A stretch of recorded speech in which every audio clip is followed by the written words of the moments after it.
Thanks for listening to the AC12 podcast, proudly presented by Little Caesars. Hey, you know the drill, everybody. We need real times. 15% off any online order. Enter promo code SAVE15. Code LCFREECC. Free crazy combo with a pizza purchase. Like I said, this is the best way to go about doing it. You get great pizza at a great price. Check it out. All right, now with John Brogan, I am merely Mike Luke. We got the comments already coming in hot and heavy. All right, yeah, Cody, you can take it off the screen. Thanks. All right, now let's talk. All right, let's talk about this. Good things first. ADO. And this is what I was telling you. This is what I was telling everybody out there for quite a while. Bridge Tech Communications, my guy Tony. Glad for the win, but why can't we inbound the ball? We'll get to that. But ADO, like the people that were saying, just get rid of him. You know, we need to start playing somebody else. This is why you didn't. We've all seen ADO play very, very good basketball, and this was a huge game for John Brogan, for him. 22 points. He was great. I can't say anything else about it. Yeah, and we just needed to see this type of game before we got to the Big 12 tournament, because then you start to have real questions of, can he help them win games when they get to March?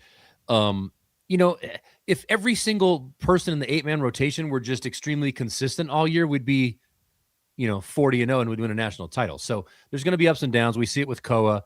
We see it with Jaden a little bit. We see it with Krevis. And we've seen it with ADO. Now, the reason it matters for ADO is this team's shooting, like he's one of the guys that can make threes on the team on a consistent basis. And there's going to be games in the tournament, well, maybe one at least, one in the Big 12, one in the NCAA tournament, where they're going to need his shooting and they're going to need his pop 10, 12, 14 points off the bench, which he's given them in big games before. And so this was kind of the get right game for him, get his confidence back, get him back on track. The biggest thing tonight for him was he was aggressive. We haven't seen him be this aggressive in like 7 or 8 games where it looked like his confidence was shook. So now it feels like he could be back. Hey, Brogan, an ex-basketball rival of yours, Steve Williams, a.k.a. Sly, is in here. ADO, baby, let it rip. Yes, let it rip. You know what? You made a pretty good point. I enjoy talking about how on a lot of teams there's basically a white guy maximum. You can't have too many white guys. And you talked about it. You're like, when you look at some of these BYU white guys that they got out there now, some of them look like stiffs. ADO is aggressive. ADO, I'll put it to you like this. BYU could have definitely used ADO in this game.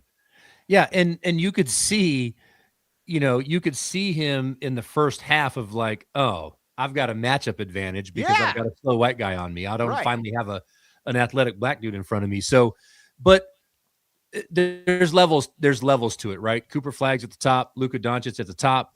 Then there's a whole bunch of really good ones, Austin Reeves and below, and then there's a whole bunch of your normal, average, slow-footed, not 7-foot tall guys. ADO's more of that in the middle, really good at basketball and can score. Yeah, and the thing, let's talk about it here for a second here, but let's get all the super snaps in here. We got some already. All right, Cody, what do we got? We got 3 here and here I haven't read already. What do we got? Okay, so we got Vegas Falcon, the great Vegas Falcon. ADO is back. Bonus. CD has skills. Tit, baby, tit. Trust in Tommy. Yes. Okay, now, Thomas Smallwood, the great Thomas Smallwood, 1999. Been a while for my AZ12 podcast tithing. BTFD, back the A. Very much appreciate you, Tom. You're the man. And what else we got? Oh, Lil Guillermo, Loco for Del Orso, $9.99. I like that one. And Stut Joe, $2. Points in the paint were sorely lacking, but we won. Okay. All right. We're going to get to a lot of different stuff because there's a lot of really good things to get to here. We'll talk about the press break. Don't worry. We're going to talk about the press break. But I am going to say this, though. The thing that puzzled me a little bit was with a lot of people, and they're like, I don't want to see ADO anymore, any of this stuff. We've seen ADO be good, though. I mean, ADO last year was 50, 40, and 90 almost. Now, I know everybody knows he's not a great defender. I get all of that stuff. But at the end of the day, we've all seen him where he can play. And Brogan, that is a, like I said, that's the guy can play. That's what I'm going to say. I mean, we've seen him make a bunch of threes in a tournament game. We've seen him in big games get subbed in off the bench with 20 seconds to go and make free throws after sitting for 5 to 8 minutes. Like, if there's one thing about ADO is he might get overwhelmed athletically in games and physically in games, but the moment's not too big for him. Like, he can come in and that's why his confidence has to be up, because we've seen him have big moments in big games. And look, there's going to come a game So BYU a little bit today, but they're just lacking talent with all their injuries. But the last 3 games have shown teams are just going to put 4 or 5 people in the paint, and they're not going to let Arizona just throw the ball into the block to Tobe and Koa and Krivas and let them score 50 points in the paint like they were early in the year. And so Right. you're gonna have to have guys that can make shots, and especially threes, and that's going to be ADO's role. Now, with people packing the paint, he's going to have more open looks, which is going to be big for him, and that's what you saw tonight. And that's what you're going to need from him. Now, let's talk about a couple other things. All right, we're going to get into this. All right, we'll just talk about the press break now because that's what everybody wants to talk about. Then we're going to get back to the other stuff. Yes, it is odd.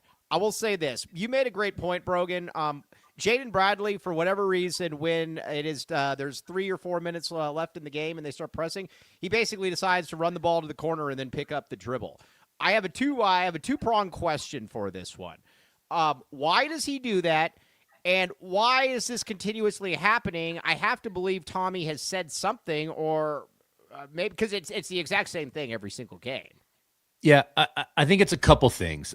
I don't think it's Tommy's. I don't think Tommy says our press break is get the ball, throw the ball into the corner, dribble up the sideline, and pick the ball up and try to pass over a long double team. I don't think that's their press break. I think it's a couple things. I think when you get to this level of basketball, you just sort of think that you can just make normal basketball plays. It's why you don't see people press full court in the NBA, because you're just not going to steal it from people because they're just too good. I think when you get to this level, there's a confidence. It's like, look, I can catch it. I can get by a guy. I can throw out of a double team. Like, none of those things are going to happen. The problem is for Arizona, it's happening consistently. It's like 6 times this year. Yeah. Hasn't cost them a game yet, but it's made a lot of games really nervous, and they're flirting with disaster. So I don't know. I don't like the sprint towards the ball, start at the free throw top of the key, sprint to the baseline and catch it right where they want to trap you. And teams are smart nowadays. The game is getting a lot bigger and a lot more athletic over time. So when you're getting trapped in a press break, it used to be 6'1", 6'2". Now it's 6'8", 6'9", with long athletic arms, jumping and all that. It's hard to play. Move like they're 6'1". Yeah. And so I'd rather my biggest issue is I'd rather see Tommy do something different to not put them in the position to keep doing the same things they've done. That's my bone with Tommy. I don't think he's encouraging what they're doing, but it's his job to change something if they just keep doing the same thing over and over again. And the thing about it too is, especially too, and this was basically, it looks like the idea is when you see it, basically just run to the ball, and like you said, Brogan, just run to the ball and just get the ball or whatever, and then go break the press, that doesn't really work that way. You don't have Allen Iverson out there. You don't have a guy where you just say, all right, you're faster than everybody, you're a better ball handler than everybody. So I would like to see them get that rectified. Now I got a bone to pick with a good buddy of yours, a buddy, Dick Wilson, who was he's been complaining about Jaden Bradley nonstop. Now, outside of the last 2 minutes, I thought Jaden was just fine. I mean, he finished with 12 and 10. He had 10 assists. He did what they needed to do, and he shut Rob Wright down in the second half. And and we talked about this before, if BYU was going to win that game, it was because Rob Wright and AJ Debansa were going to go for probably 65 points. Now, Debansa did his part. Rob Wright didn't follow, obviously. I had no problem with how JB played. Those 2 minutes obviously were not good, but overall I was fine with it. Yeah, I mean, I think we can look at any game and nitpick about 2 or 3 minutes. Now, his were the most boneheaded 2 or 3 minutes that you can have, so stands out a little more. But look, Bradley is never going to be the guy who averages 20 points a game. It's not who he is as a player. He's not Caleb Love, right? Yeah. But if you're going to tell me that at the start of every game I'm going to get 50% shooting, 12 points, 10 assists, 3 rebounds, and he's going to be playing hard on defense, I think we'll sign up for that at the beginning of at the start of every game. We'll take that, especially the 10 assist thing. I think we got a little spoiled early in the year with him when he was hitting every clutch shot and shooting like 92% from mid-range. Right. And so now that he's kind of regressing back to what his normal is, which is 12, 10, and 3, which is awesome. Right. It feels worse than it really is because he was so good the start of the year. But I don't need him to be 20 point per game. That's not him. That's Burries' role. That's not his role. So what I got from him tonight, I'm actually glad he got the 10-second call, because this is like the 7th time he was close to getting it, and he limps over the line with 1 second to go. So I'm glad he got it, because now he can get that out of his system. But he's awesome. and he's going to be awesome, and he's going to be awesome in the tournament. If you go back and look at his last 3 or 4 tournament games, he's been awesome. So he's not the one we got to worry about. I don't have any problem. Come big time, I am totally fine with Jaden Bradley. He's proved himself time and again. I think there was another $10 super snap from Vegas Falcon.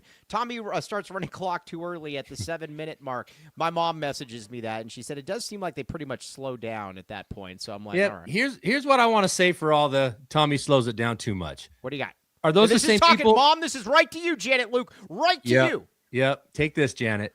Are those same people the ones complaining that Burries went to the basket and got his dunk blocked with 45 seconds left when he should have held the ball for an extra 25 or 30? Right. Like, you're either gas pedal all the way or you try to be smart in times. Again, I don't like it with 7 minutes left. I don't like it with 4 minutes left. I like it with 2 minutes left. Right. But, there ain't no half stepping. Yeah, right. Yeah, that's my street term. Okay, now let's get a couple reads in here because I think this game was a blessing in disguise, and I think this was I think there was some good stuff that came out of this. But let's get a couple reads in here first. Back the reads. Okay, now let's see here. All right, these Ted Wardo shirts. These things are going like hotcakes. Get these shirts. Look at this thing. Look at this thing. Now, you might be saying to yourself, I don't have anything cool to wear whenever I hang out with people. Get the shirt right here, right now. AZ12 Podcast. Shop4thwall.com. Check it out. Ted Wardo demands it. Ted Wardo demands it. Check it out. Boom. Okay. All right. What else we got? All right, everybody, we need you out there. 1 o'clock. I'll be there earlier. Oh, Sex Wardo is a great name. Good job, El Boom. Yeah, that's very good. That's a really good Sex Wardo. That's good. Oh, yes. All right, AZ12 Watch Party, baby. Saturday, February 21st, 1 p.m. Eat, drink, bet with Mike and Jason. Sportsbook inside Casino del Sol. Arizona against Houston. It is going to be a lot of fun. Check it out. It's going to be a lot of fun. Have we ever considered the possibility that hotcakes still sell very poorly? No, they're hotcakes for a reason. Yes. Ted Wardo will be on next week. Don't worry, guys. Don't worry. Oh, a $49.99 super snap. Back the A, baby. BTFD. Please, for the love, white uniforms at home. Very much appreciate you. Back the A. Very much appreciate you. Okay. All right. One more read. What do we got, Cody? All right. Hey, your compatriot, Lan Allen, our guy. We caught him in a sinister lie. This woman is not a real woman. This is an AI bot. This is somebody that Kobe would probably swipe right with. But that I'm sorry, that actually made me laugh. But I'm going to say this though: the championship package is legitimate. Ask about the 1997 championship package for dental implants. Dental implants at affordable rates. Check it out. You've got use code word or I'll just say you're with AZ12 or Wildcat Authority. They only offer necessary treatment. They're not going to give you a hair transplant or something. You're going to wake up and be like, well, what the heck just happened here? But check it out. Aris Dental. Okay, now, this was a good. I actually think this was a good. I think we're going to come to find out, Brogan, that this was a good thing, this game for Arizona, for one simple reason. I know a lot of people are all worried about, Koa Pete, and obviously he hasn't played well. At the end of the day, I believe a healthy Koa Pete is a difference maker. Yes, there's some frustrations. I get all of that. But we have seen a lot more good Koa Pete than we have seen bad Koa Pete, and there is a long track record of Koa Pete being good. I think we know what Dwayne Aristote can do, and, that's for 12, 14 minutes a game, and he's effective. The one guy on this team, though, that is kind of that wild card is ADO, and I'll use a different. People are like, oh, just give Aristote all of his minutes. All I'm going to say is this. Is that Dwayne right now, and Dwayne I think is going to play in the NBA, is going to do very well. Dwayne cannot do what ADO did tonight. He just can't. Now, in the future he can, but he can't right now. That is the difference, Brogan. Yeah, and, Aristotle will be appreciated more after this 2, 3, 4 game absence, whatever it ends up being, just because we get to see what the alternative is. Now, the alternative tonight was ADO scoring 20. Great. But we see, Aristotle plays a lot better defense, those types of things. But this game in general, here's what I think. One, it was the get-right game for ADO. We've already talked about that. But whenever the team's in a little bit of a funk, like they were coming out of Kansas and Tech, where the offense was clunky and things just weren't really kind of grooving the way it had all season, it's like sometimes you want to make a lineup change. You want to try a different rotation Most coaches won't do that. This forced it for Arizona, so it just got them out of their funk. It Right. forced them to go small with the lineup. It forced them to play ADO more. It forced them to do different rotations. And so I think what this does is it just mixes it up just enough that when Koa and Aristode come back, they can go right back to their rhythm where they were before, because now they kind of got that funk out of their system a little bit. Yeah, now Alhambra graduate, very, very good. We played Alhambra in the high school high school playoffs my junior year. To quote what Rich Carrillo says most evenings, the guy down under was good tonight. Yes, I think that's probably a fairly common remark from Rich Carrillo. All right. All right, so let's talk a little bit about this with Burries. I think Burries is going to be fine. I think Burries was a little I don't care. It doesn't matter. Nobody's watching. I think Burries was a little under the weather. Burries was, I think, heaving at halftime, or they're not feeling great. So it is what it is what it is. But I'm going to just say this, Brogan. If Braden Burries ever has a wide open 3-point shot, take it. Take it. Yeah. Take it. Take it. He is so like he just I don't know what else to say, man. He's just he plays like a 32-year-old. Yeah, and with him, once he kind of got over that first 5 or 6 game hump, then you see aggression out of him. Yeah. In the Tech game, he was aggressive late in the game and was the one scoring for us, keeping the game, within kind of giving Arizona a chance to win. So for him, Burries or Bradley was the closer early in the season. Burries has kind of taken on that role later in the season where he's the guy down the stretch that's getting buckets, going to the basket, hitting threes and things of that nature. So I think for him, he's like Bradley. I think the backcourt is set. Those two guys, we know exactly what we're going to get. I think there's questions about which, Krevis shows up because he's a little bit matchup dependent. He's more good than not, but he's definitely a little matchup dependent.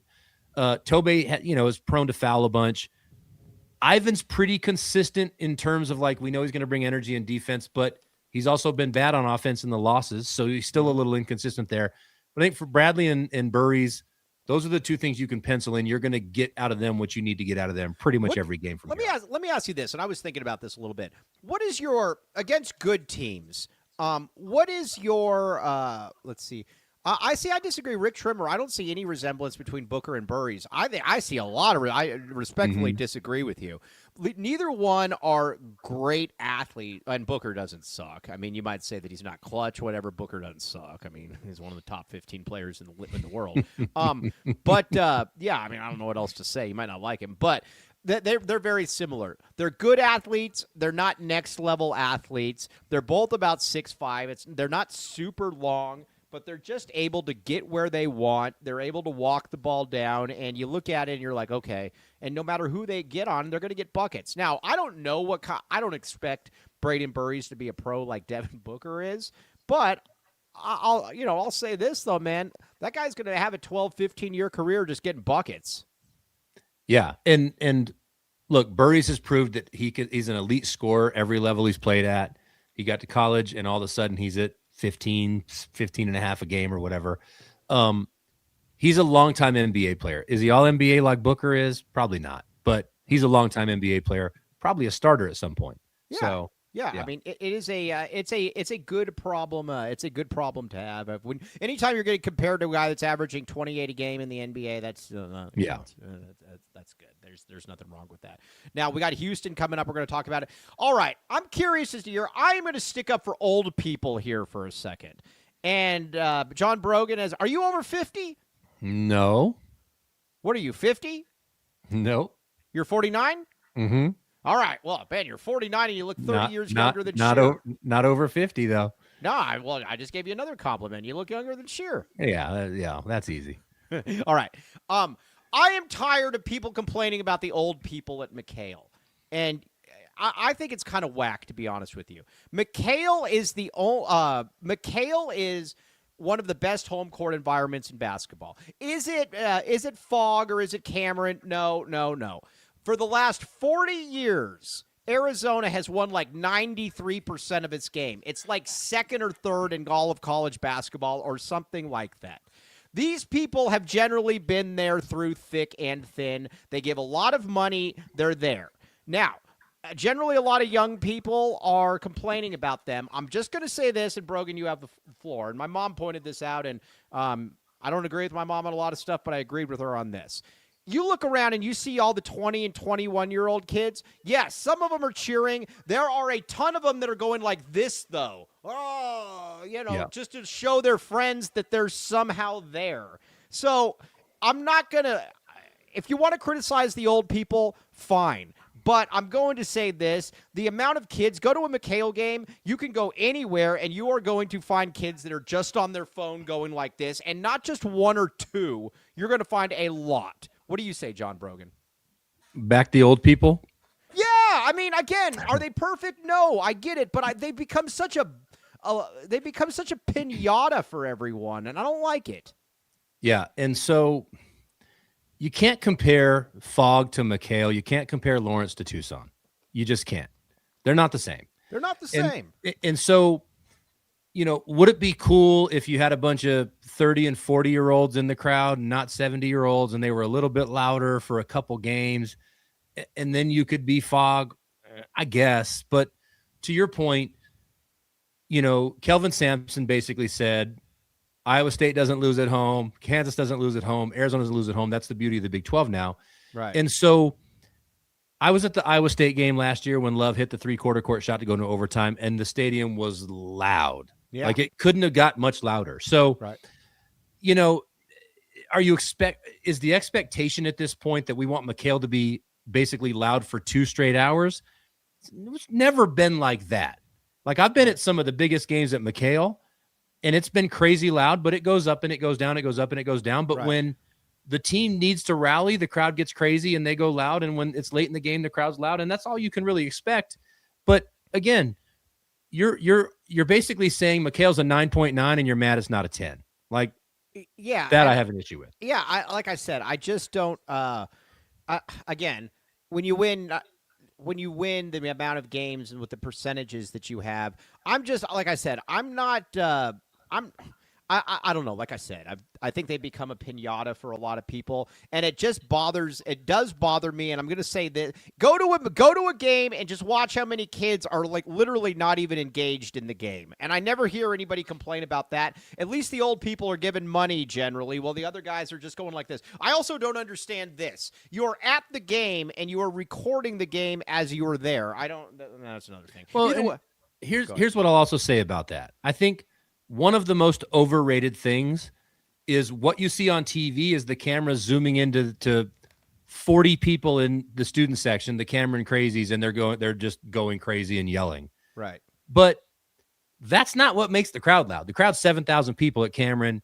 I don't know how many is at Fogg, 15, 16,000. Right. At the Marriott Center, it's 18,000. Right. But it's a whole bunch of people going crazy for their team. So I don't like us taking the student section from under the basket and moving it along the entire sideline and going up 25 rows will not change the environment at McHale. Right. Won't change it at all. Shane Bergen says, on the things to be annoyed by, McHale is way down on the list. McHale is fine. McHale is good. Thank you. Yeah. And Big 12 Bobby, we have the best old people in the nation. Here's one other thing I'm going to say about the old people, and then we'll move on back to basketball. They travel. If you go to the Pac-12 tournament in Las Vegas, it's old people. Now, there's young people there, of course, but it is a lot of old people. They put in the work, so I will stick up for old people. Period. It's the young people that travel with the old people. Right. It's the young people that are saying, hey, old guy, can I have some money so I can go and complain about it? It's Mike Luke in the back of Van's car. Yes, it's my dad driving me up to Las Vegas. Yeah, no, that's really what it is. Okay, now, looking ahead then a little bit, everybody – our goals are intact. You want to be a 1 seed out west. That goal is still very much intact. I'm going to say this. Now, we got Rudy Bastillos in here. He says, I'm not old. Yeah, Rudy, but you're drunk and you're not remembering any of the game anyway. So it is. Rudy's a good buddy of mine. I can say it. But when I look at this, though, I go, you look around college basketball. Michigan's going to be, let's just talk about what we were talking about yesterday. Michigan's locked in as a 1 seed. They're a 1 seed. I'll be stunned if they don't. They're going to be the one in the Midwest. It gets fascinating now, though, Mr. John Brogan, because we were both saying, well, UConn, you got to pencil them in the East because they're not going to lose. They just lost to a bad Creighton team. Creighton, they just lost to a bad Creighton team to give their third loss of the season. That all of a sudden doesn't look like the lock that maybe was anymore. I think right now there is only one team in college basketball that is a lock for a 1 seed, and that is in the Midwest. Yeah. Michigan, if they would have lost to Purdue, then there's a couple other series of events that could happen where they could lose 3 games, on the way out. I think Duke is pretty dang close to a lock, only because I don't know who they're going to lose to. Well, they got Michigan. They're going to lose to Michigan, but that won't knock them off the 1 line. If they lose another one on top of that. Does Duke have 2 losses? 2 losses. Yeah, and the thing is now is with Caleb Wilson out, they're not going to lose against North Carolina. Right. They won't. Yeah, okay, I got you. And so they're going to lose. They're going to lose to Michigan. That won't knock them off. If they lose another one, though, it gets interesting because their conference schedule. Same thing with UConn. Their conference schedule, even though they've got all the fake quad 1 wins, their conference schedule doesn't give them the quality of wins that Arizona is going to get if they happen. They beat Iowa State, they beat Kansas, which those, in order for Arizona to be in consideration for a 1, they can lose to Houston. Agreed. But then they have to run the table. Agreed. If they lose another game along the way, then you're starting to nitpick with UConn, but you're losing more than they are, and that's going to be hard to keep. And then you probably got to – I also think, too, and I know the selection committee and people say that it doesn't matter. I believe that the conference tournaments are going to matter this year. I think that teams are so close. To give you an example, let's say that Arizona goes in shorthanded at Houston. Let's say you lose by 7 at Houston. Whatever, something like that. Yep. It's a competitive game, but you lose. And then you win the rest of your games. Houston wins, the rest of their games or whatever. I got to believe that if you come across each other in the Big 12 tournament again and you're fully healthy, I got to believe that's going to be the difference maker, Brogan. Yeah, I think so for sure. And at that point, then you got to really start looking at UConn's last 18 games. Yeah. And of those 18, they would have lost to St. John's. They would have lost to Creighton. Right. And then the Cretans.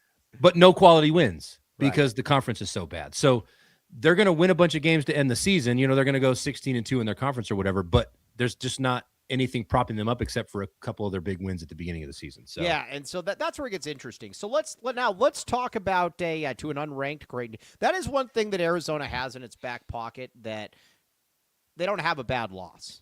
They don't. I mean, and I'll be stunned if they end up having a bad loss. But I will say that I think the conference tournaments are going to matter. AZ Jazzman is in there. John Aldrich. Hello, John Aldrich. Okay, so why can't Houston and Arizona be 1 seeds? We're going to talk about that in just a second because I think that's an interesting question.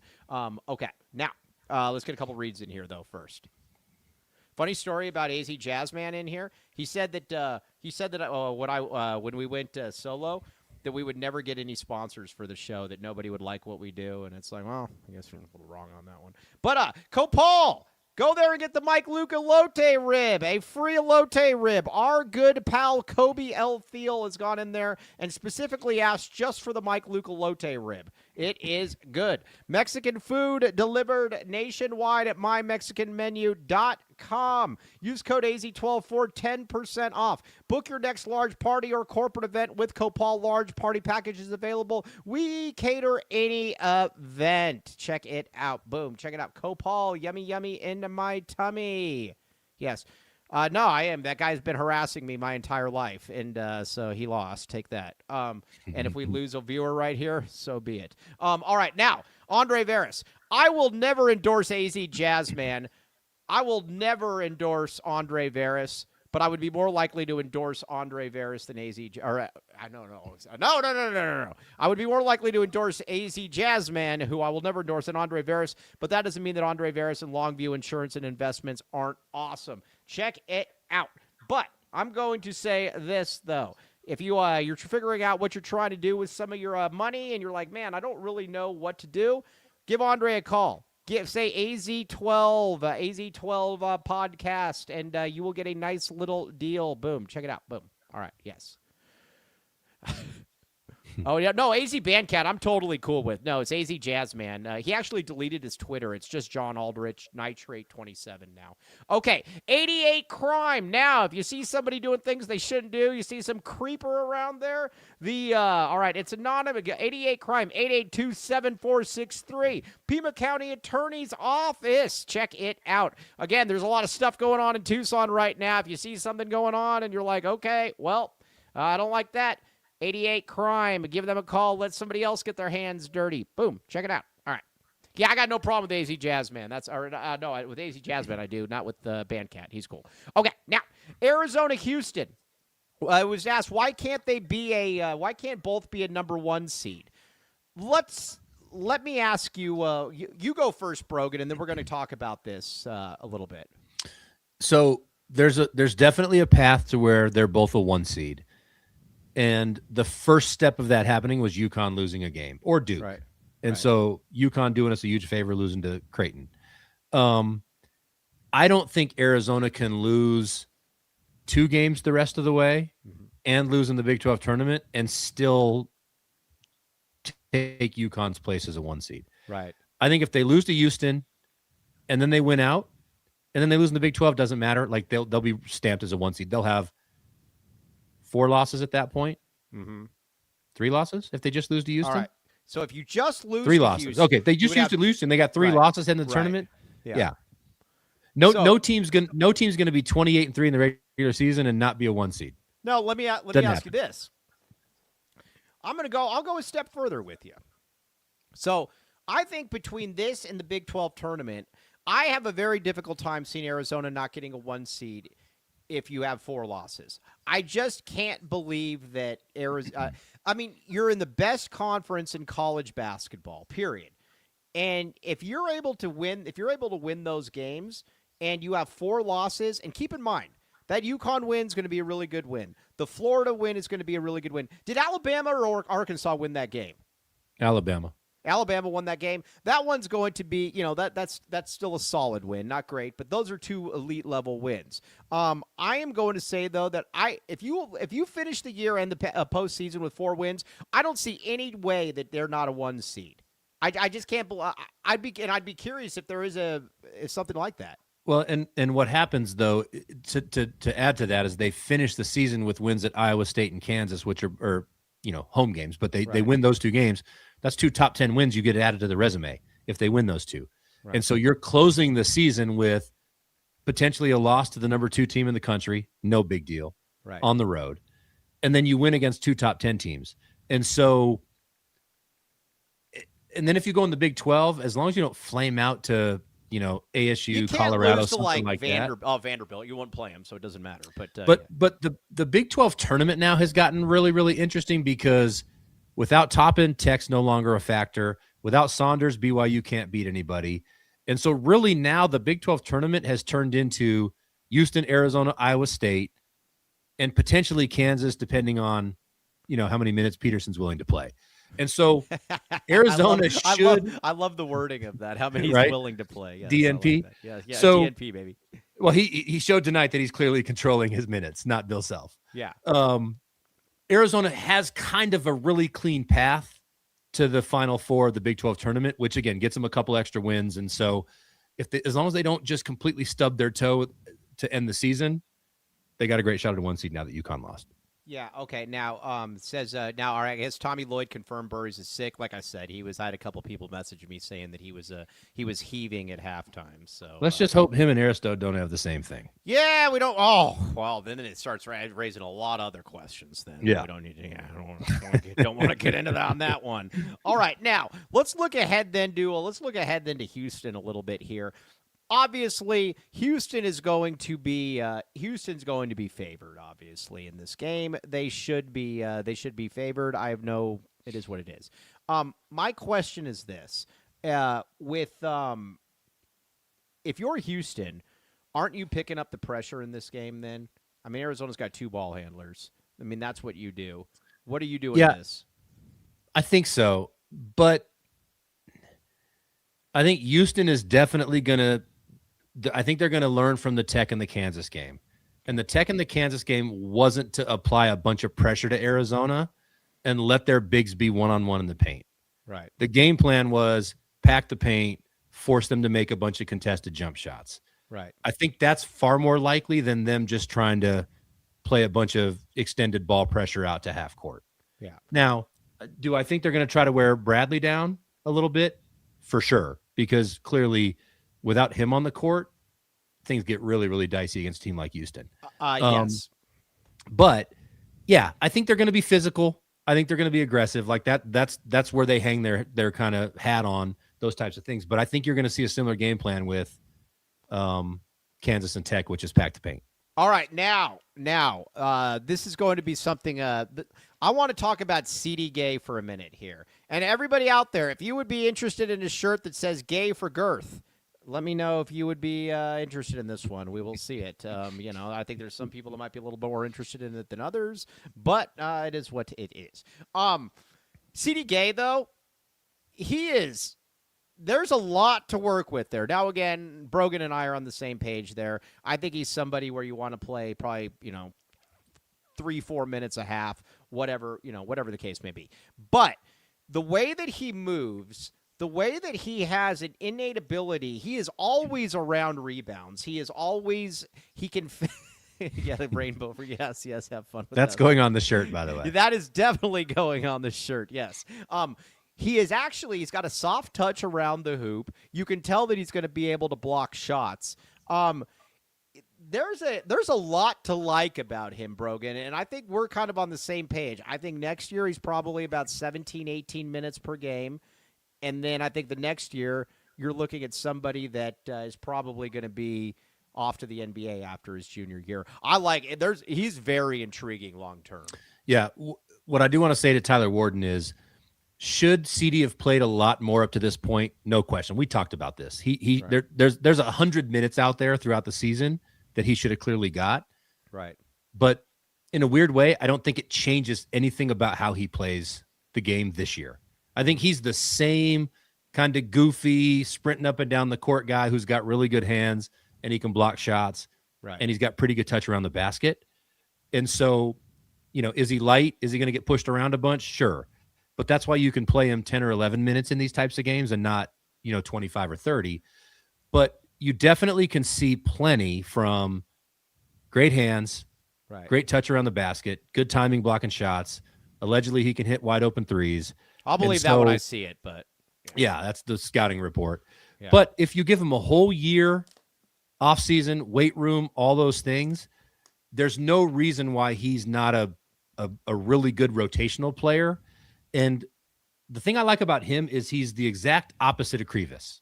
I was about to say that. He's literally their total exact opposite. Yeah, yes. So they complement each other perfectly. Awaka's different than Krivas because he's outside of his area rebound and all those things. But offensively, Awaka and Krivas are more similar than they're not because they're both power, slow motion post players. Right. Whereas CD's going to be much more of a lob threat.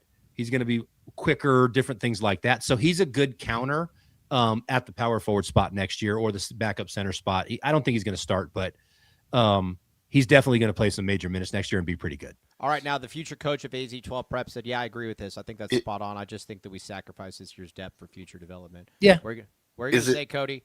Is it just me, or does his arms look significantly bigger than they were at the beginning of the year as well? He looked like he had a lot more muscle, like bicep muscle. His upper body, for sure. He's still got really, really skinny legs. But he's one, I won't be surprised if he adds like 30 pounds this offseason. He's also one of those guys, though, too, that I don't know that it's necessarily going to ever show up like in a big. It's kind of I think he's got kind of the Kevin Durant thing going on. Kevin Durant's not soft, or nobody's going to ever push Kevin Durant around. But when you look at Kevin Durant, you're like, man, that guy, that's not a weight. Yeah, CD's never going to look like Giannis. Right. Yeah, he's just not. But you can get a lot stronger, though, and that's just kind of why I use the Durant comparison. You look at the Durant comparison, and, it's just kind of is what it is. A lot of cheese-based dishes from Copal, Guillermo. You are you're very true about that. All right, now let's talk a little bit about Evan in here as well, because obviously that's. But let's get a couple reads in here first. Back the reads. All right, what do we got?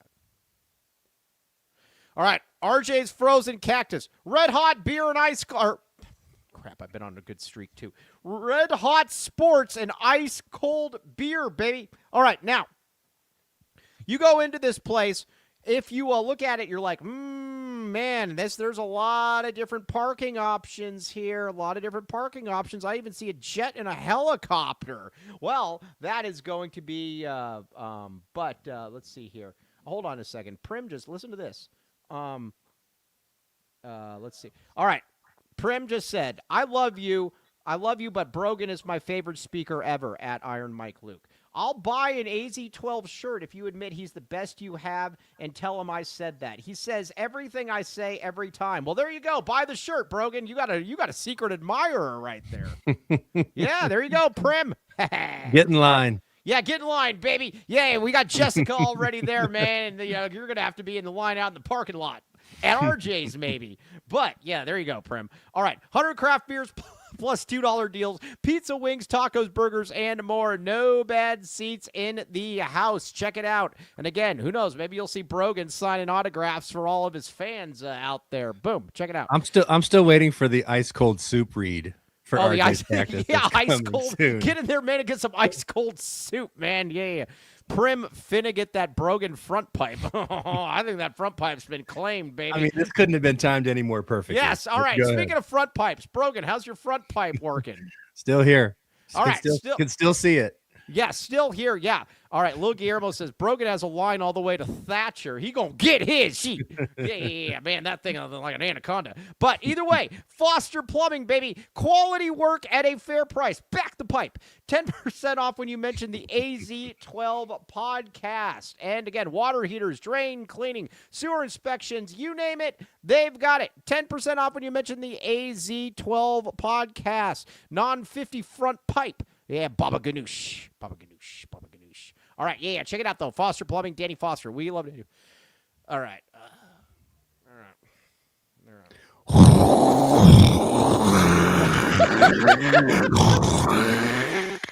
You know what's great about that, too, is like his kids are sleeping in like the other room or something. Yeah, that'll be all right. No, I know. That's just what's awesome about it. But I don't have to worry about that. So watch this. Welcome to the Rock.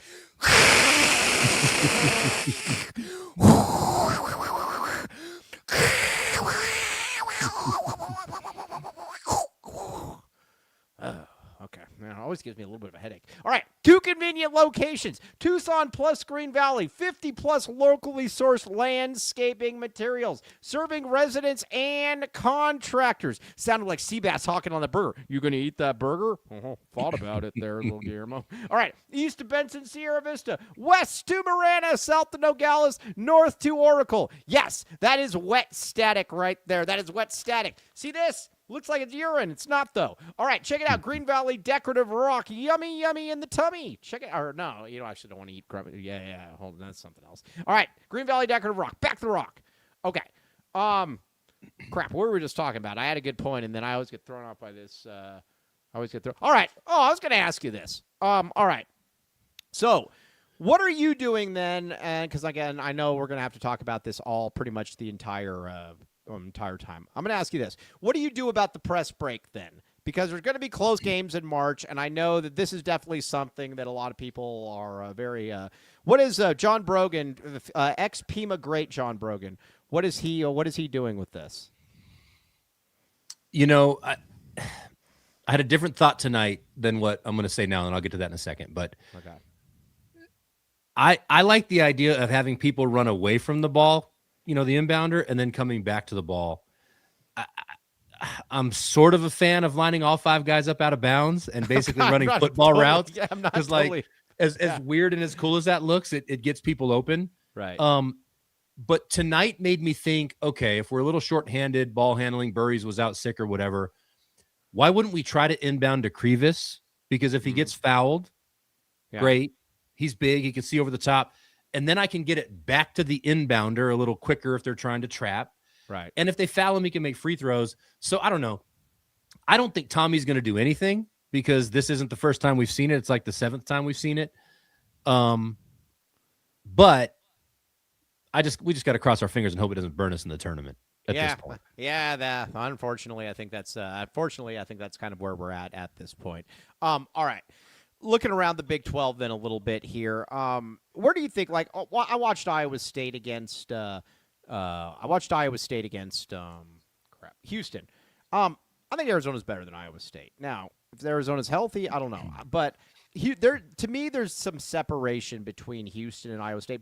By the way, I want to give a big shout out. Well, not a shout out. I don't know if that's the right term. That sucks. What happened to JT Toppin? Yeah, he's awesome. I like how he plays basketball. He is. He destroyed Arizona this year. He is that was a real bummer because they're done now. They don't matter. But so you still got some other stuff in there. But I'm going to say this though, Iowa State. That's a game that when you've got it in there, I think that Arizona can win that game. It's in McHale. What do you think about Arizona and Iowa State? Well, Arizona's going to be favored in every game the rest of the season, with the exception of Houston. They'll be favored at Baylor, at Colorado. They'll be favored at home against Iowa State and Kansas. Iowa State's interesting to me. That's a game where Koa has to play. Yeah. And ideally, he has one game in before it because Jefferson's a nightmare matchup for Awaka, who likes to foul. Right. And he's too big and too physical for Ivan. Koa's kind of our counter to try to neutralize what Jefferson does. Right. I think with Iowa State, Lipsey's going to kind of do what he does, but I like Bradley there just because of the size. And Lipsey's good, but he's small. I'm not a huge fan of him. I know he puts up numbers. Really I just don't love him that. I just don't like him that much. I like the foreigner from Wisconsin though. He's a lot better than I thought. He's good. Yeah. And with Momcilovic, he's kind of a good matchup for Ivan in a weird way. It's kind of like the Caravan thing where Ivan can be a little faster, a little more athletic, get up into him, not give him a bunch of open threes, and I think sort of minimize him to an extent. He's going to score points. He's really good at basketball. But I'm of the opinion if you can take Jefferson out of the game a little bit, they're significantly worse if you can do that. But I think we need Koa to be able to do that. Oh, by the way, the great Jeremiah Dibble, who did an amazing job on the postgame last time. Now, Jeremiah Dibble, you and Jeremiah Dibble are fantasy football rivals, or do you guys work together to make sure other people don't win? No. We both have teams in the same league. Ah, all right. Well, yeah. Jeremiah, how long have you known Dibble? 15, 20 years? Yeah, at least 15 plus, easy. All right, yeah, we like Jeremiah Dibble a lot on this show. Yeah, he's living the life, man. Okay, he was at the game, though. Must be nice. All right, yeah. Right. I wonder how much money Dibble made today. Did they cover? No, they didn't cover. The line was opened at 12 or 13, got down to like 10, but all those press trap struggles. I was going to say, that crap where we just decide to make the games close at the end. Yeah, that's fair enough. Okay, so anyways, so it's Arizona. I believe it's Arizona and Houston in the Big 12. I'm going to say this, though. If it's Arizona and Houston, why can't both of them then be a number one seed? That's what we're going to talk about earlier. Oh, the underhit. Dibble. By the way, is there anything that is less fun than betting the under? No. And it's hey, just man, stressful. I don't want to watch any. Don't score in front of me. Yes. Well, because every time somebody fouls, every time they turn the ball over for a transition layup, you get a little bit, more irritated if you're betting unders. It's no fun. You won't get yours. But I don't know why Arizona and Houston can't. Let's say that Houston beats Arizona Saturday. Probably that's probably, we're adults here. Yeah. That's probably what's going to happen. And then if Arizona wins and then they do really well in the Big 12 tournament as well, and Houston wins, why wouldn't to me those would be two of the top 4 resumes then?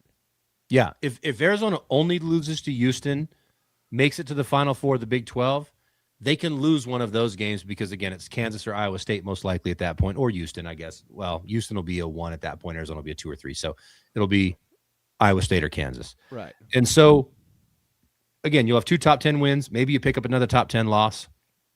But at that point, I think your resume becomes so top-heavy because of the work you did early in the season and then the work you did late in the conference that somebody like UConn, who has no quality wins, essentially, teams like Duke and UConn, I'm always a little suspicious on when it comes to tournament seeding, because I could see Selection Sunday saying, well, UConn avenged their Creighton loss in the tournament, and then they beat a really tough St. John's team in the finals. So that's what I propelled know, them and we to got a to 1 pretend seed. that all these crappy teams are good.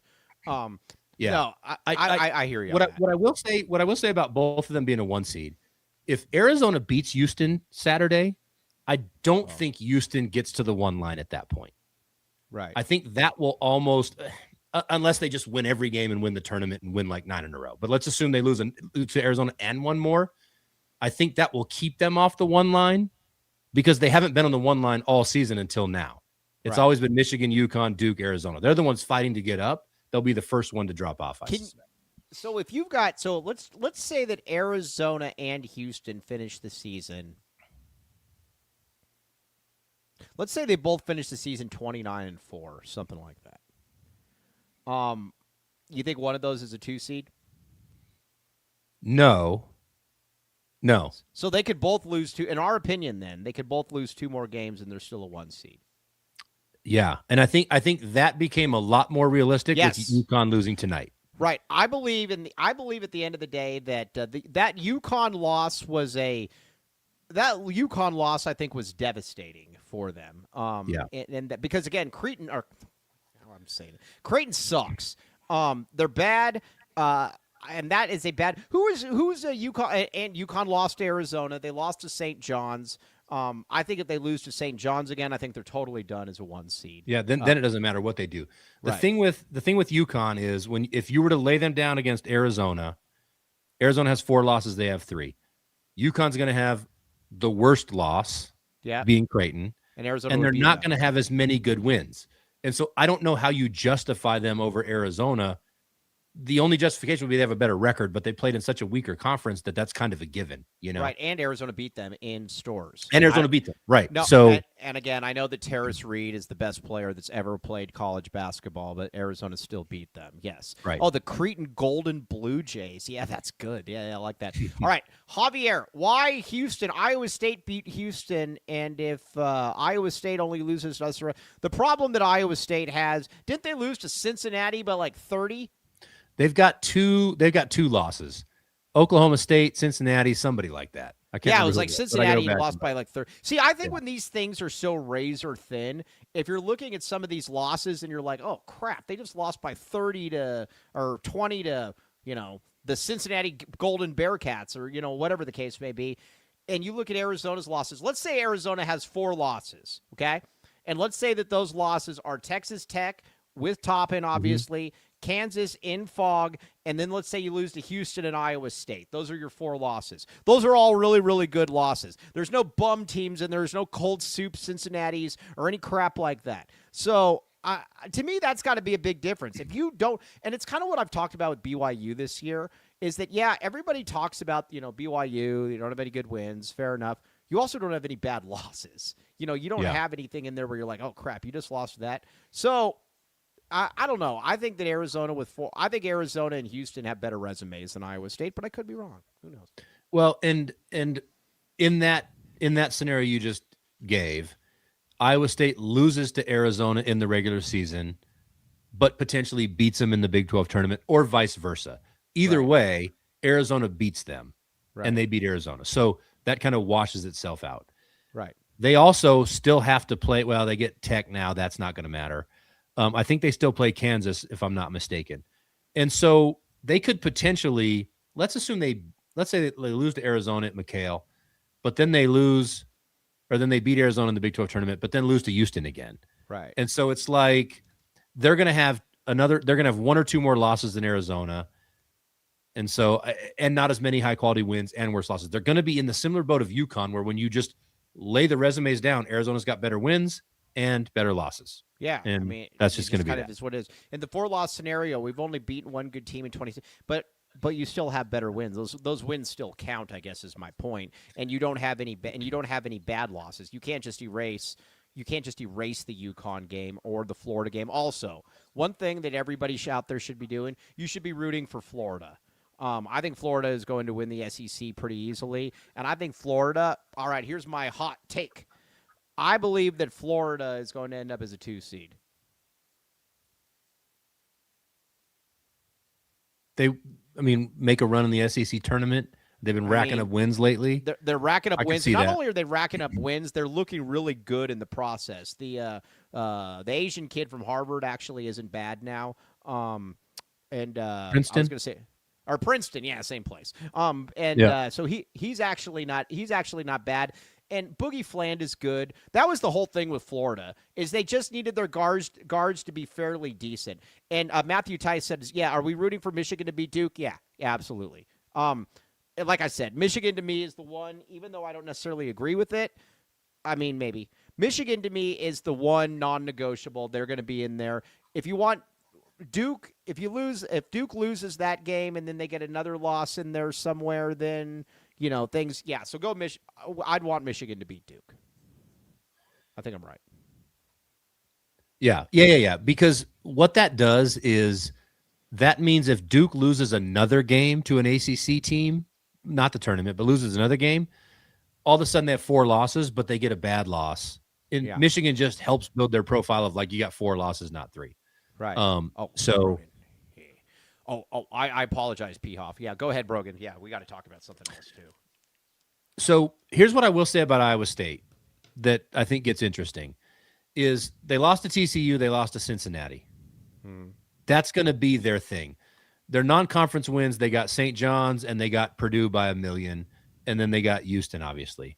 If they run the table and beat Arizona somehow, because they're going to beat Tech now. Right. If they run the table and beat Arizona somehow, they got 3 losses with the win at Arizona. Yeah. I think they're in the conversation for the 1 seed, but now you're splitting hairs with a team like UConn, and you've got the bad losses to match UConn, and you probably don't have the top-end wins to beat UConn. You're probably on level playing field. So this is a weird year where there's 6 teams that probably have a chance at a 1 seed, but you also have the top 6 seeds are kind of all locked up at this point, assuming teams don't just completely lose. This is super random, and I can't believe I'm asking this, but I actually think it's a fair question at this point because they're both really good. Who's better, Duke Brennan or Krivas? Krivas is better because you can't really measure Krivas' impact on defense through stats outside of Arizona's an elite defensive team. But Brennan's good for sure. Brennan's damn good, man. ASU wishes they still had him. No question. See, that's the kind of guys, if you're at ASU, that you should be building your entire team around. Local kids that are, because Brennan can play. All right. Now, Mick Cronin, this loser.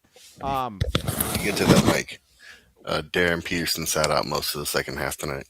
Yeah, I know. I don't really care about that. We've already been over that 1,000,000 times. Mick Cronin. Krivas is a sophomore. Well, he's been here 3 years, so whatever you want to say. Mick Cronin, I do not if you're Iowa State, what the hell would you want in Iowa State? If you're UCLA, I don't know how you do it. You probably got to be creative. In my opinion, you have to get rid of Mick Cronin at this point. That was I know it was good info, Cody. We just, it is what it is. I think you have to get rid of him. This, to me, he does a lot of really stupid crap. I get that. This, to me, even for Mick Cronin, was just embarrassing. You're literally trying to punk a student reporter that's asking you a very fair question. It's a Michigan State kid. He wants to get a couple quotes about the Michigan State fan. You know what you could have said? Like any normal person would have said, respectfully, I don't really pay attention to the student section. And then you just move it from there. The whole, don't you raise your voice at me. Oh, what do you mean? It was on camera. We all saw it, man. And I think you got to get rid of him, Brogan. And if I was covering UCLA, I would do everything in my power to try to get rid of him. Go away. Yeah. And look, this is like his 13th thing. It's not like it's new. Right. It's not like it's new. And, I think you left out the most important part, which is one of his kids commits a flagrant foul. Oh, yeah, well, duh. Randomly, most important part, happens to be on Michigan State's roster, 3 years ago, 2 years ago, whatever. And he literally sends him to the locker room in the middle of the game. Like, there's not much more embarrassing than that if you're a player. And the foul was fine. It was a fine foul. There was Flagrant nothing. foul. Those happen in every game. Yeah. Like, that's not like he ran up and tackled him into the fan section. Right. So you have that. First of all, that's crazy. Like, anyways, then you go attack a young reporter who's asking you about the And is it's a zone and the fair fans. question. And again, the is zone is like the Cameron Crazies. Like, they're a pretty well-known fan section, right? If you follow college basketball at all. And so here's so Cronin's a tool. We've known that for a long time. So this doesn't surprise me at all. From his dad getting fake punched in the face and Etienne spitting on people. It's just, there's just a million things. So here's my thing with Cronin, though, is UCLA used to recruit itself.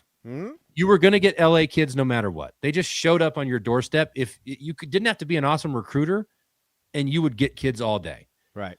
Cronin showed up, ran that out as fast as he possibly could. Now, he got Peyton Watson. He got Amari Bailey.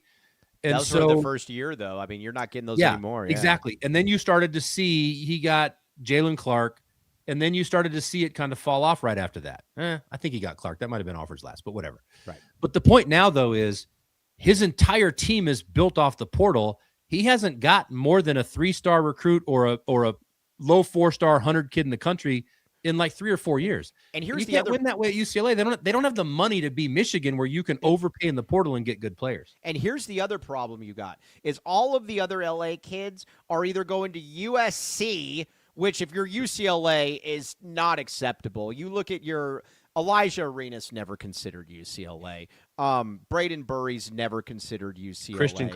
Christian Collins is going to go to USC or somewhere else. Taj Ariza, a legacy kid, did not consider UCLA. I mean, you've got to keep going. I mean, that is not sustainable. I mean, look at it this way. Ben Howland went to 3 straight Final Fours at UCLA, almost won a national title one of those years. But when that ran its course and he was having to go national to get players instead of being able to, when he's having to go get Shabazz Muhammad and Tony Parker and who was the kid from Georgia? I think there was Tiger Campbell. No. That was Alfred. Who was the dude? Who was the dude that played? He was like a first-round pick. He played for a little while. He was really good in college. Big dude. No. Guard, wing, about 6'4". I don't know. It's past me now. That's going to. It was. Kyle Anderson's another one, not him, but yeah. Jordan Adams. Jordan Adams. Yeah. So that looks cool on paper. That man, I got Kyle Anderson from New Jersey. I got Shabazz Muhammad from Las Vegas. I got, but that's not sustainable. If you are Jordan. If you are in LA and every LA kid is saying you're toxic, you got to go, man. And here's my thing is, I think there's a small handful of schools that can be successful year in and year out through the portal. But those schools have like top tier, top 10 money. Kentucky, Michigan, those types of schools. Right. I think if you're Arizona, why I'm super bullish on Tommy relative to Dusty May, for example, is he's recruiting at a high level and then supplementing with the portal, which I think is how you win in college basketball today. Yeah. Whereas Cronin, on a limited type of budget, went all in on the portal. When you think about Dent and all these other guys, Xavier Booker and whatnot, I don't know how they sustain that, because he went out of his way to get the top point guard in the portal with Dent, and then a couple other guys around it, and they're gonna be what, 8th, 9th in the Big Ten, and they're gonna lose 3 games in a row, and they're getting smoked by all the good teams. And so, if you're UCLA, you can't recruit LA, which churns out talent, top 5. Taj Ariza is the biggest kind of spotlight because he's a legacy, and they won't even touch UCLA. Right. So if you can't recruit LA, which gives you talent used to just show up at your doorstep, and the portal's hard to win if you don't have elite money, I don't know how, if you're UCLA, you think you're going to be good with Cronin ever going forward. Sure. Is he going to win 18 to 20 games every year? Yeah, but that's not winning in college basketball anymore. Yeah, I mean, we've seen that. What that reminds me of? That reminds me a little bit of like Lute's last couple years where, you're winning 18 to 19 games, but you don't really matter in the big scheme of things. And when you're a program that wants to win, that's difficult. Now, let's see. $5 super snap here. What do we got? Let's see here.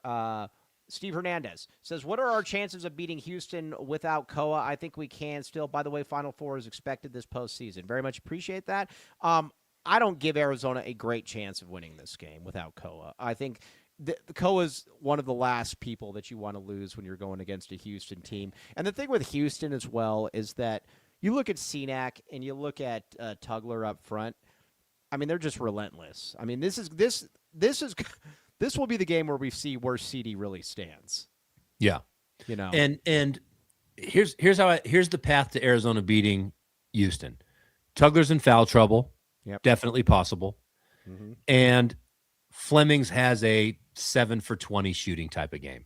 Yeah, might get you 18, 19 points, but it's inefficient. And because this is going to be, I'm going to regret saying this, I'm sure, at some point in the future, but I feel like Houston goes offensively as Fleming goes. Now, it's not downplay them, but like if he has an off game, they're a clunker 60-point team because Uzan, it doesn't play within the flow of the offense. Sharp's 3-point dependent. Cenac can't really score. He scores 10 points a game, but he's not going to score 25. He's a hustle scorer. Yeah, Tugler can't score. And so if Fleming's just not out there being super, super dynamic and getting them a smooth, good in rhythm 25, a 60-point game, they're beatable. But if he's scoring, they score 75, they're really, really, really hard to beat. See, I don't really agree with the great Dennis Walsh on this. Was UConn a hard game? I mean, that was in stores. Was Florida a hard game? I mean, those were. I don't know. I don't agree with the great Dennis Walsh on that one. So there were hard games last year too. I mean, so now this is also going to be an important game for JB. By the way, Cody, do we have any reads left? Take that as a yes. Yeah. All right, now Baggins, baby. Dennis Walsh is in here. The Dennis Walsh special. Now I got to give Dennis Walsh a ton of credit. He was in there Saturday with Kai. And they look like him and the great Jerry Reyes looked like they were having a great time. Use code AZ12 for 15% off. Join the VIP text club. Text Baggins to 877-797-0444 for specials and deals like BOGO Fridays. Free delivery with code free ride. Check it out. Boom. Check it out. Baggins, baby. Gourmet sandwiches. Go in there and order the Dennis Walsh special. Maybe you'll get a cookie and some pleasure out of it. All right, what else we got? X gon' give it to you. He gon' give it to you. X gon' give it to you. He gon' give it to you. All right. Now, Jerry Ray says, I was fortunate I got the invite to hang out with Kai. Okay, now, Comfort X HVAC. Brogan, is your AC working? It's been working lately because it's been hot outside. Yep, absolutely. Now, anybody out there, your AC's not working, get to Comfort X HVAC, my friend. Service and maintenance, emergency repairs, installations, all of this stuff, and let's see, trusted by homeowners, businesses, and builders. Call 520-222-7012 or book online at comfortxhvac.com. All right, Too Busy Winning says, even with Koa, Houston wins, in my opinion. Too Busy Winning believes that Arizona loses every game, pretty much. So we will, yes. Okay. Now, all right. Oh, Amort's in here as well. Awesome. All right, what else we got here? Okay. That's a big thing to me. If Flemings outplays Bradley, cool. I can't have Flemings dominate Bradley, though. Yeah. That to me is the difference. You look at last year. Look at the Houston-Arizona game. The biggest difference was Jaden got eaten alive by Uzan. Yeah. So that is not what I'm. That's just what I can't. Now listen, if if Flemings goes for 20-6 and Bradley goes for 16-7, I'm fine with that. With that. I just can't have something where Flemings gets 28 points and JB has 9 or something like that. That's where Arizona's in deep crap, in my opinion. Yeah, and Uzan and Sharp against Burries and Ivan and ADO. Like, I think Arizona should be able to win that matchup from a scoring standpoint, and they're definitely going to win the matchup up front. Like Awaka and Krivas, they have to outscore the bigs because Flemings is going to give them a 10-point head start on Bradley. The thing about Houston, though, is everybody they bring off the bench is only really in to play defense and be physical and hustle. None of them can really score. Like Harwell can't hit a shot since his freshman year. And so, like, It's Mercy Miller and then the other big guy as well. It's they don't just kinda, score, right? right. They average 6 or 7 points a game between the three of them.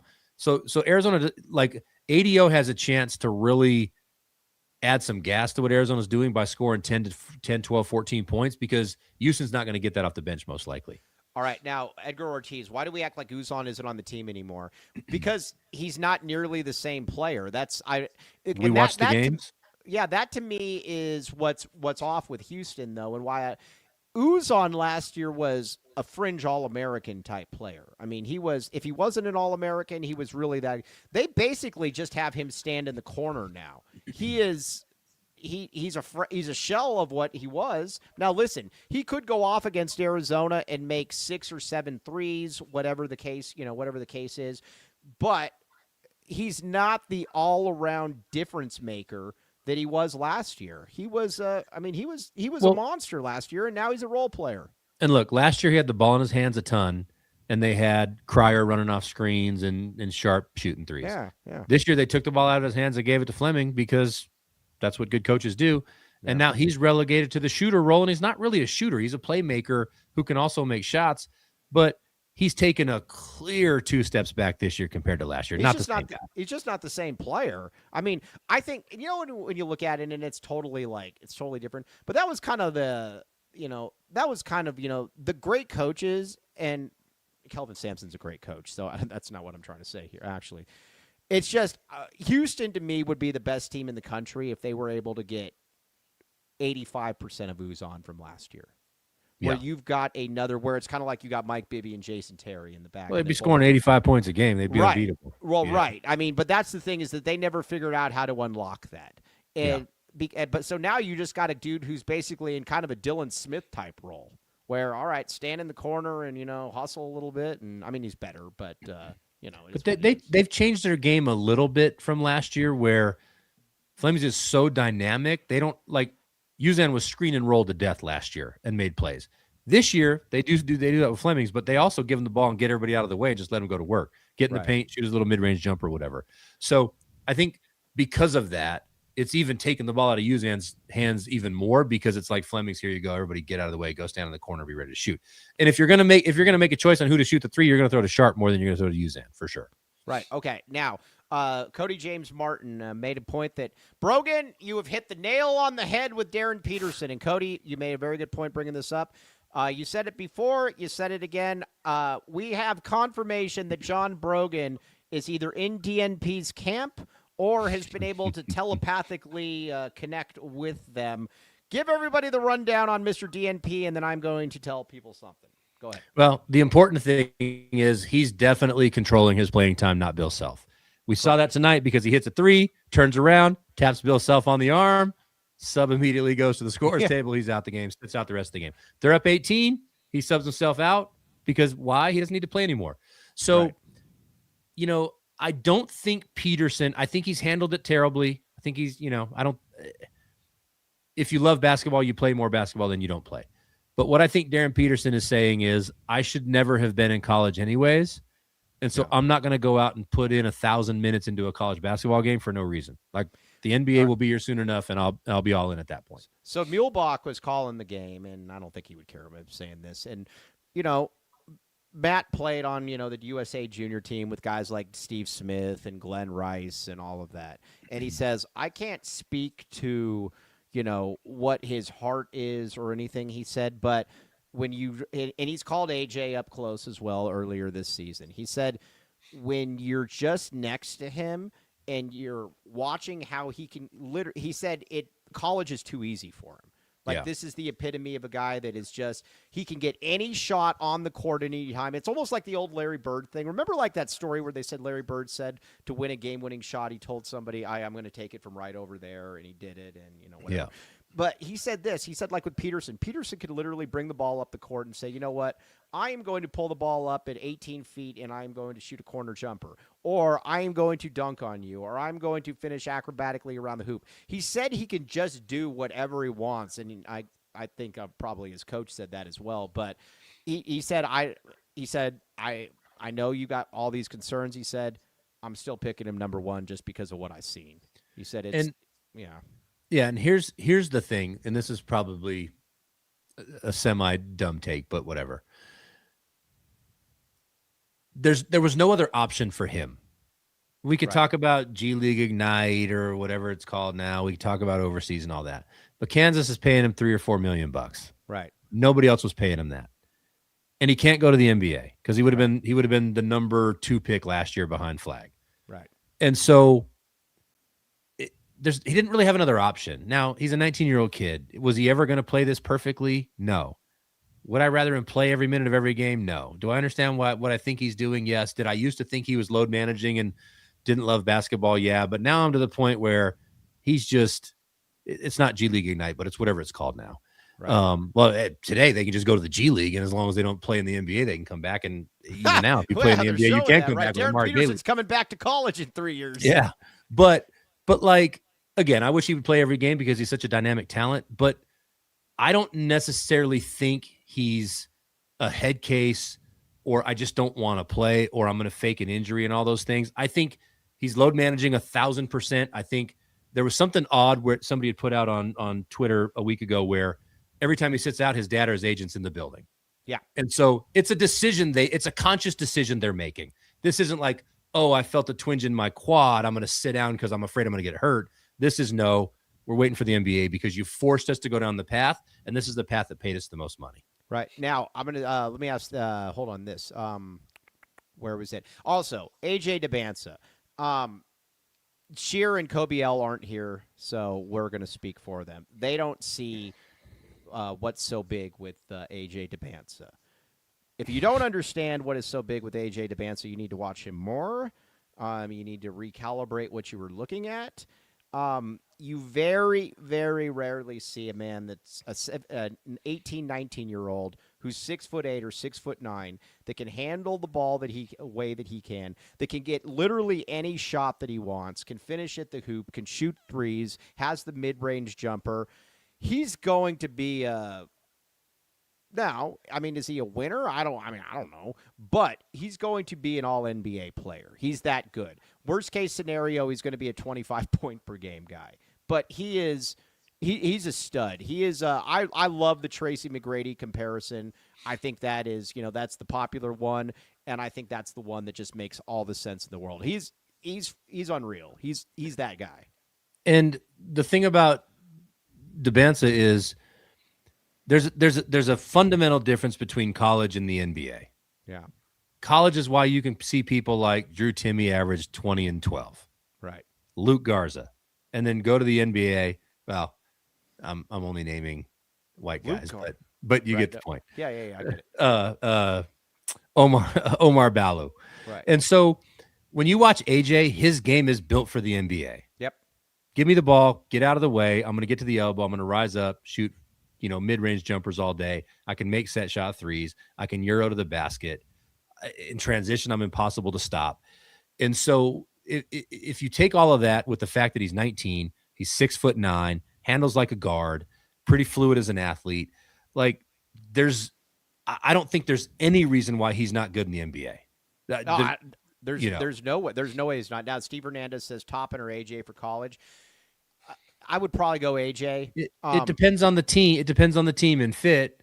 But, if you swapped them places, Tech's not better with Debinsa than they are with Toppin because Toppin fits what they do perfectly. If you're just asking in a vacuum, I have no idea what the roster is around me. No idea whatsoever. I'm taking AJ. Yeah, if you're starting a draft, you're drafting a brand new team from scratch, and those are the first 2 players you got to choose between. You're taking AJ 100 out of 100 times. Right. Oh, the great Dennis Walsh also says something. He's probably parked his jet to be able to make this comment. College has a lot of help D with the court as well. They do. So it's, it is. Can Toppin come back? I don't think Toppin can come back, can he? Well, who knows? Medical red shirt. You get medical red shirt 75% of the way through the season? Who knows? I was going to say, what a heck. I was going to say, all right, Big 12 Bobby says AJ has Anthony Bennett written all over. Did you watch Anthony Bennett and UNLV? Come on, Big 12 Bobby. We love you. Anthony Bennett was fat. He was out of shape, and he averaged 16 and 6. And couldn't dribble. And he couldn't dribble, nor shoot. AJ Debinsa will never be fat. He will... was there anything that Anthony Bennett did that was even close to as good as AJ? I don't think so. Yeah. No. A slightly more explosive athlete. Yeah, maybe. but but that is one that I never quite like when people were trying to compare Anthony Bennett to like Larry Johnson and stuff. When you're the number one pick in the draft, Vegas local, I see. When you're the number one pick in the draft, I should be able to watch you for 15 minutes, even if you miss every single shot. Yeah. And be like, oh, I get it. Did you ever quite get that feeling with Bennett? No, never. Yeah. Ever. And I know a lot of people are trying, a lot of people now, the hindsight, with Greg Oden saying, oh, I knew Greg Oden. Greg Oden, I thought was going to be really, really good. He just got hurt. He looked different. Anthony Bennett just kind of sucked to me. That's like, I still believe to this day that Greg Oden would have been a really, really good pro had he not gotten hurt. I mean, you just look what he did in college. Yeah, Oden was basically almost Shaq in college. He just he got hurt right away. Remember when he was playing in the national title game and he had like a broken hand and he had to play with his left and he still had like 25 and 12 or whatever? Yeah, I mean, the guy was insane. Okay, now, all right, now everybody go to Little Caesars. 15% off any online order. Use code SAVE15 or code LCFRECC. Did we have any F the Mormon chants tonight? No, I don't think so. Well, I'm on the front line. I'm on the front line against those, though. Top enlisted as a junior. Maybe he comes back then. Who knows? Code LCFRECC, free crazy combo with a pizza purchase. And nobody made Greg Oden. Come on, guys. Come on. It's okay. Nobody made Greg Oden. It's like saying Drew Joyce made LeBron James. All right, so let's read all the super snaps. What do we got here? Super snaps, baby. Against Horford and Noah, too. Exactly, Edgar Ortiz. Bridge Tech Communications, our guy Tony. Glad for the win, but why can't we inbound the ball? Well, like Brogan said, fingers crossed. Vegas Falcons, 17. Let's see here. ADO is back. Bonus. CDS skills. Trust in Tommy. Tom Smallwood. Been a while for my AZ12 podcast tithing. BTFD, back the A, baby. All right, yeah, Lil Guillermo, my guy. Loco for Del Orso. That was good. Stutjo, points in the paint were solely lacking, but we win. Very, very true, Stutjo. Vegas Falcon, the great Vegas Falcon. Tommy starts running clock too early at the 7-minute mark. That's for you, Mom. Back the A, $49.99. BTFD, please, for the love. White uniforms at home. The white uniforms are slick. I would say this, yes. OC Bodybuilders, back the A, not the fast break. Need to be better at closing out games. Very, very true. OC Bodybuilders, very, very true. Okay, now, Stutcho, $2. Espresso martinis go down too fast during cat games. Ha! That's great. Elsa Kenny Wan, $1.99. 2 losses by a total of 7. Cats are elite. That's another great thing. These are really good teams, and Arizona lost by, 7. Well, 7 in 2 games. Fit for Expedition, $2. Win over the BYU Golden Cougars. The Houston Golden Cougs are next. Oh, that's a great point. We play Golden Cougars in back-to-back games. Great point. Great point. Okay, now, Steve Hernandez. What are your chances of beating Houston without Koa? I think we still can. By the way, Final Four is expected this postseason. All right. Okay, everybody, we are going to be back with you tomorrow at 10 o'clock. We very much appreciate you. This was a big win. Everybody, check those front pipes. Make sure they're working. Brogan, very much appreciate you, my friend. Yeah. All right. We will be back with you tomorrow at 10 o'clock for the great Cody James Martin, for the very smart John Brogan. ASU sucks. That's for you, BCL, whatever your name is. All right. We'll be back with you tomorrow. TTFN. You've been listening to the AZ12 podcast.